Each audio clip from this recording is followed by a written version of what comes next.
Hey everyone, welcome to this explainer. Today we are globe-trotting to uncover some serious engineering anomalies.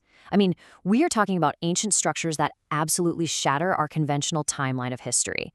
We're going to look at massive monolithic sites that force us to ask a really difficult question. How on earth did ancient cultures achieve a scale and precision that would push our modern heavy machinery to its absolute limits? It's wild to think about. Okay, let's dive into this. Here's our itinerary. We're tracking an impossible architectural thread spanning right across the globe.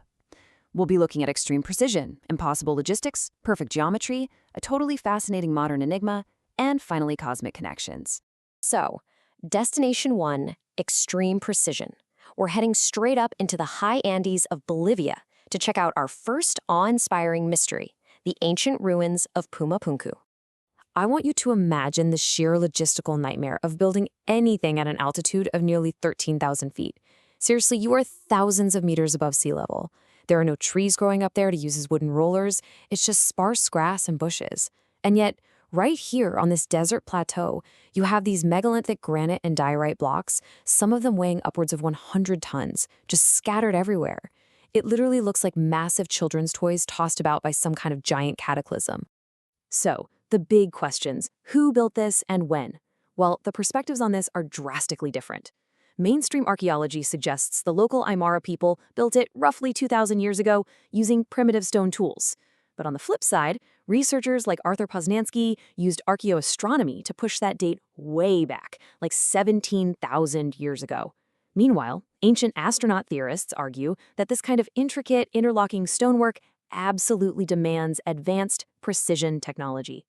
And this brilliantly illustrates why those alternative theories even exist in the first place. Consider the observation from author David Childress. He points out that the surfaces of these diamond-hard diorite blocks are as smooth as a tabletop.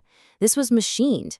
We aren't just looking at heavy rocks here. We're looking at laser-perfect right angles and evenly spaced drill holes that totally baffle modern stonecutters. If the only natural stone harder than diorite is a diamond, how exactly do you carve it without diamond-tipped power tools? It's a huge puzzle.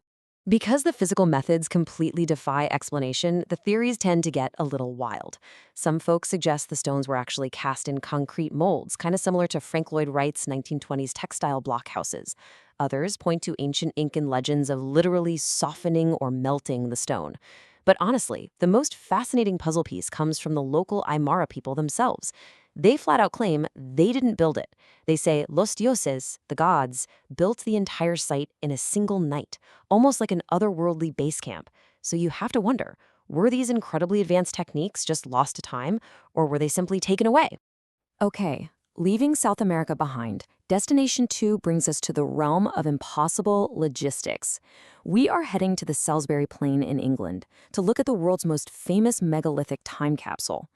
Of course, we're talking about Stonehenge. But here's the thing, it wasn't just built overnight. Its construction happened in massive phases that spanned thousands of years. It actually started over 10,000 years ago with these massive wooden posts, which was then followed by a great earthen henge around 3200 to 3400 BC. But the real logistical nightmare? That kicks in during the later phases when they started importing the famous blue stones, and then finally culminating in those colossal sarsen stones we all recognize today. The physical impossibility here is just staggering. Those blue stones, they were hauled from the Preseli Mountains in Wales. That is over 100 miles away. Mainstream science suggests prehistoric people dragged them on rollers and tree trunks, but modern teams attempting to replicate this across the rivers and valleys have pretty much failed miserably. And, when conventional physics falls short, that's exactly when myth steps in. The Arthurian legend claims the magician Merlin literally levitated the stones from Ireland with his bare hands. It really makes you wonder, what kind of lost technology might just look like magic to the untrained eye? Moving right along, let's journey to Destination 3, Perfect Geometry. We are leaving the fields of England behind and plunging deep into the jungles of Costa Rica to uncover our next architectural mystery. Discovered while crews were clearing the jungle back in the 1930s, we have Las Bolas. These are over 300 monolithic stone spheres scattered all across Costa Rica. And some of these are massive. We are talking up to 10 feet in diameter, and experts believe they are up to 96% perfectly spherical, Just think about the geometry required to pull that off, carving incredibly hard igneous rock like granite and diorite into a near-perfect sphere without modern diamond tools or lasers. That is a monumental, almost unbelievable feat. Now, what's really interesting about this slide is that Costa Rica isn't an isolated case. In 2004, similar stone balls were actually discovered half buried in the mountainsides of Bosnia. But the differences in their origins are super striking. The Costa Rican spheres are carved granite, believed in local myth to be the cannonballs of the thunder god. The Bosnian spheres, on the other hand, show chemical evidence of being melted down from a liquid state and poured into molds with additives. And their legends? They say they were used as intradimensional star maps or tools to concentrate thought. So you've got two vastly different locations, but remarkably similar geometric anomalies. Which leads us perfectly right into Destination 4, the modern enigma. We're pivoting now to 1920s Florida, because we have to ask a crucial question here. What if these ancient building techniques weren't entirely lost to time, after all? This brings us to the incredibly astounding story of Ed Leedskalnin and his coral castle. Ed was a frail Latvian immigrant. He was barely 5 feet tall and weighed maybe 100 pounds soaking wet. Yet he worked completely alone, strictly at night, and somehow hoisted 30-ton coral blocks to build this massive stone garden. And he did it using nothing but a makeshift wooden tripod. Even more intriguing, he openly claimed to anyone who would ask that he knew the ancient building secrets of the Egyptian pyramids. So how on earth did a 100-pound man move thousands of pounds of rock entirely by himself? Well, in a pamphlet he left behind called Magnetic Current, Ed wrote, "Real gravity is actually real magnets." He theorized that by manipulating electromagnetic frequencies, you could actually reverse magnetic forces. By doing this, he claimed you could essentially render massive rocks completely weightless. I know, it sounds straight out of science fiction, but the physical proof of his castle is literally still standing in Florida today. But the secret to how he practically applied this theory might have completely vanished with him. Old photographs of his makeshift wooden tripod actually show a mysterious black box sitting right on top of it. And right after he died, that box disappeared. Poof. So, what was inside Ed Leedskalnin's missing black box? Did this reclusive man actually achieve anti-gravity right in the 20th century, somehow replicating the lost arts of ancient megalithic builders? It is an incredible enigma. All right, for our final destination, Destination 5, Cosmic Connections. We are traveling all the way to the Mediterranean island of Malta to examine an archaeological site that is actually older than the Great Pyramids. This is the temple complex of Hagar Kim.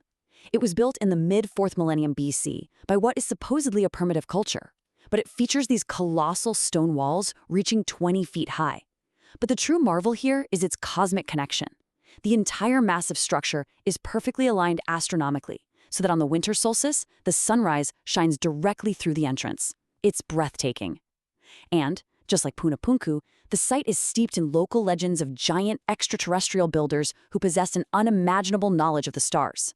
The mysteries just continue inside the temple itself. Within Hagar Kamem, there lies this strange carved oval chamber known as the Oracle Room. Researchers stepping inside have actually noted an unusually strong, localized magnetic field in there. Historically, worshippers entered this highly magnetic space to experience some really bizarre phenomena, like hearing voices and seeing flashes of light, all in an attempt to communicate directly with deities. And amazingly, this highly magnetically charged spot is exactly where the famous Venus of Malta statue was unearthed. Pretty wild, right? Which finally brings us to our ultimate question. From the high Andes to the Salisbury Plain, the dense jungles of Costa Rica, a quirky Florida castle, and the magnetic temples of Malta, are these global anomalies simply the result of isolated, wildly impressive human ingenuity? Or do they share a single, otherworldly blueprint that we are only just beginning to rediscover? It completely shifts how we view our own history, and I really hope this journey leaves you questioning just how much we actually know about our past. Thanks so much for exploring with us.